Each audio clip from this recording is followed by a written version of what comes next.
আরে ভাই সাহেব লাইনে থাকুন, একটা একটা করে সবার জন্য পিজা আছে। মাংকির হাত থেকে একবার খেয়ে দেখুন যেছেন, ইটালিও ভুলে যাবেন। সিজানের সাথে ফেসবুকে আমার 1 বছরের প্রেম, এখন নতুন হাতে তার বাসার সামনে এসেছি। বিয়ে না করে ফিরবো না। হ্যালো বন্ধুরা, আজ আমার কুকি বান্ধবীর পরীক্ষা। সবাই দোয়া করবেন যেন সে ফেল করে। কি বললি তুই? ওহ দুঃখিত সোনা, মানে সবাই দোয়া করবেন যেন সে পাস করে। বাচ্চারা, তোমরা ঘরে বসে ফেসবুক চালাও আর আমরা হানিমুন করতে আকাশ থেকে লাফ দিচ্ছি।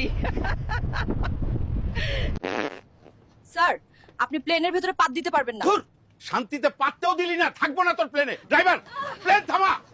যারা মদ খায় তাদের উদ্দেশ্যে কিছু বলবেন। তাদের উদ্দেশ্যে বলবো, মদ খাওয়ার সময় যেন বরফ মিশিয়ে খাই।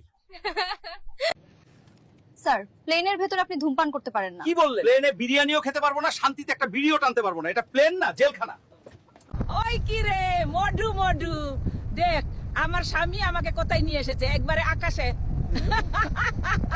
বন্ধুরা, নোয়াখালী থেকে আমরা প্লেনের ছাদে পাবনা যাচ্ছি। কে যেতে চাও?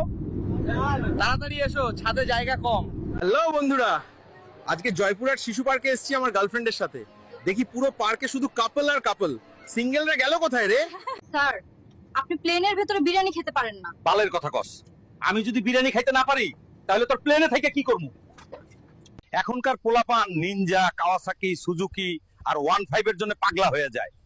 আমাদের সময় তো বাঘেরে ঘোড়ার মতো দৌড়াইতাম।